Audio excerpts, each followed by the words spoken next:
పైకి వినపడినవి పైకి కనపడినవి కాదు, లోపల ఏమై ఉన్నాయన్నది తెలుసుకోవడం నేర్చుకోండి. అందుకే చిన్న చిన్న విషయాలుగా ఉంటాయి, కానీ అవి భావి జీవితానికి బంగారు బాటలు పరుస్తాయి. తాత మనవణ్ణి పక్కన పడుకోబెట్టుకుని కథ నేర్పుతాడు చిన్నప్పుడు. ఒరే, ఒక అరణ్యంలో నక్క ఉందిరా, ఓ కాకి ఉందిరా, కాకి మహా టక్కరిదిరా, నక్క అంతకన్నా టక్కరిదిరా. కాకి ఎక్కడి నుంచో మాంసం ముక్క తెచ్చింది, చెట్టు కొమ్మ మీద పెట్టుకుని తినబోతూ కొడుతోంది దాన్ని. నక్క చూసింది, ఆ నోట కరుచుకుని కాకి ఆ మాంసం ముక్కని పట్టుకుంది కదూ.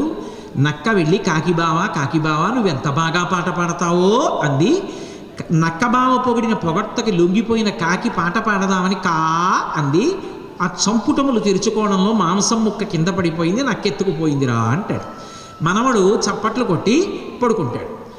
ఇంకొంచెం వయసు వచ్చిన తర్వాత తాత దగ్గరికి వచ్చి, తాత